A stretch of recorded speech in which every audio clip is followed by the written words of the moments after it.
we're starting out a day in green, a little bit in the green, a little bit higher than yesterday. And we do have a lot of news from around the world about rate cuts. And there is a big decision today. There's a big FOMC decision that will be coming out roughly around 1 p.m. today. Um, there is going to be a FOMC meeting, but prior to that, we will get a press release on what the Fed is going to do or not going to do in this case, right? So let's talk about it. The U.S. market is starting on the green, which is really good. Look at NASDAQ today, finally, after dumping and dumping and dumping all the big magnificent seven, NVIDIA, Microsoft, Apple, everyone dumping today. It's looking pretty good. So that's definitely helping things. But I think that's because we got a lot of rate news from around the world. Bank of Japan actually raises rates by 0.25%. Now, everywhere else in the world, we want cuts. Japan is the only country where we want rates because they've held this negative interest rate policy for years, and it's been destroying the Japanese yen against the dollar, against all fiat currencies. They are actually suffering hugely due to their policy from before, and that's because they suffer from was it a decade of non-growth, decades of non-growth. I forgot what they call it. But they've suffered this before in the 80s and they don't want to go through it again. So while other countries during COVID time till now, while other countries have raised rates, right, and now looking to like cut rates, Japan is the only one just kept it at zero this whole time and has totally decimated their their currency. Basically, it's been losing, debasing versus all the currencies out there, and that's why their economy is in the shambles right now. So they're actually looking to raise rates at this point, and they just did so. And I think this is pretty positive, at least for people of Japan, right? So this is something that came out, basically something that I mean, they're just the way their economy is just so different from everyone else, right? Again, they've been keeping a zero negative interest rate policy, and their central bank has been buying bonds and bonds and bonds and nonstop bonds, keeping things afloat, but it's just not working, right? This goes to show you, I've talked about um, I've talked about how the financial system in the US and around the world are basically built on house of cards and they don't really work. And somehow, governments around the world are keeping afloat by either printing more money, borrowing more money, trying to adjust rates up and down, trying to keep things afloat. But in the end, they're all going to collapse. This is the reason why Bitcoin was created back in 2009 when we had, a situation where all the banks were going to fail in 2008 and every single one had to be bailed out by governments and their money printers. I mean, this is the reason why Bitcoin is created because you can't trust any of these central banks or governments around the world. They're just they're just trying to sustain what is, and at some point they're all going to fail. But anyways, I went off on a tangent there. So that's Bank of Japan, and of course people are wondering what Bank of England is going to do. Are they going to cut, right? Um, or not? I think they're probably going to follow in the footsteps of the U.S. Right? I think that's what it is. I guess this is going to be voted upon on Thursday. Um, and I know ECB already cut, but Bank of England, they passed up on cutting a couple times now. So a lot of people are thinking that they will cut, right? And I don't know. It just seems like a Bank of England tends to follow what Powell does. And Powell, of course, have not cut. So we'll see. Maybe Bank of England surprises and cuts ahead of time. But what I really want to know is what Fed Chair Powell is going to do today, which I think is, we already know, nothing.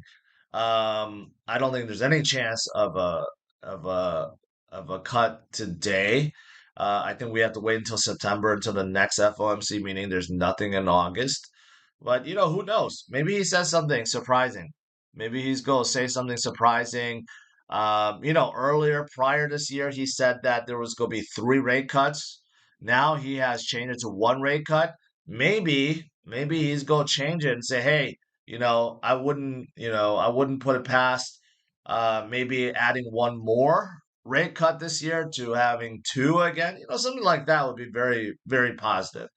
But what he's probably going to say is, well, based on inflation still coming down, but we're not at 2% yet, and economic data showing that we are getting weaker as a country, as an economy, right? So we're looking to cut, but we don't want to do anything prematurely. We don't want to rush. We want to make sure that, um, you know, what does he always say? We need to have more data before making a decision, right?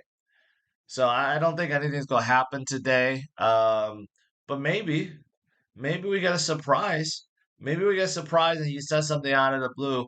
I'm hoping so. But man, if we get that rate cut today, the markets will blow up. But I don't think that's gonna happen. I just don't think it'll happen. But again, going back to what I was ranting about, basically all the central banks, and the governments around the world, they're all trying to sustain what is the fiat currencies, the USD, the euro, the sterling, the yen, whatever it may be. But in the end, they're all gonna go to zero because everything, all the monetary policy that countries apply, easing and tightening, and none of that really works when the money printers keep on printing and inflation keeps on growing and debts around the world keeps on getting larger and larger and larger to unsustainable rates.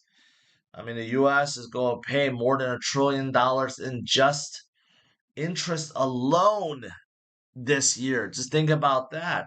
With the deficit above $35 trillion now, how is that sustainable when you have to pay $1 trillion worth of interest per year? Not to mention how much you have to pay back just to cover those loans, those notes and yields and bonds and everything, right? Treasuries. I mean, it's just unsustainable. This is the reason why we have Bitcoin. This is the reason why we have Bitcoin. Now, going back to Bitcoin, what is happening today? Well, Mount Gox moves 3.1 billion. They're probably again, they've been moving large amounts to exchanges, and exchanges are distributing them out. I guess that's the process. So another 3.1 billion to BitGo. So overall, they've distributed most of it. Now they're down to only 5.3 billion. Okay, that's still a large amount, but way less than before. They started out with 140,000 Bitcoin. Now they're down to 80,000. And the market overall has been eating this up, mostly because they haven't been selling, I think. I think most creditors, the people that have gotten their Bitcoin back, have just basically been holding it, right? So this FUD I've mentioned just even last night, we got a lot of FUD, FUD nonstop. Is it going to come to an end pretty soon, at least with Mount Gox? So that's good. In the end, just remember, Bitcoin is scarce. There's only going to be 21 million. Unlike fiats, which have no set supply, Bitcoin does. Okay? And a large amount of the 21 million is lost forever. So there's really just not that much to go around. That's why this is the one asset you want to hold. You want to hold forever because it's only going to get more scarce.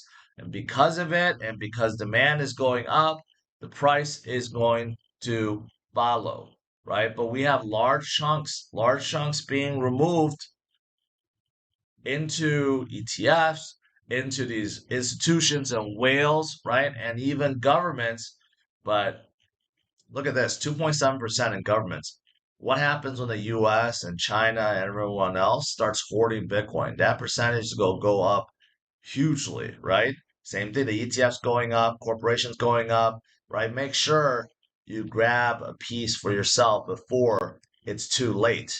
Speaking of institutions, ETF, London is going to be listing their Bitcoin. Well, I should say Fidelity is going to be listing their Bitcoin ETF ETP. It's not ETF, but pretty close. Physical ETP out of London Stock Exchange soon. And ETFs overall have just been doing absolutely fantastic. Yesterday was a negative day because Grayscale actually sold more than BlackRock bought, but no, I take that back. BlackRock still bought more than Grayscale. However, some of the others did sell. So overall, we had a net outflow day. But, like I've been saying, BlackRock has been accumulating, and accumulating some more. $75 million worth yesterday, right? Larry Fink knows what's going on. And all the big institutions and whales that have been buying, they know what's going on. If you want to comment on anything I've said in this video, make sure you head over to the Roundtable. The Roundtable is a new social media platform created for conversations. And best of all, it's spam-free, bot-free, unlike here on YouTube. And you could have conversations with me and others like Altcoin Daily, Scott Melker, Mauro Nafal, and many others are joining daily. And you also get rewarded in tokens for doing so.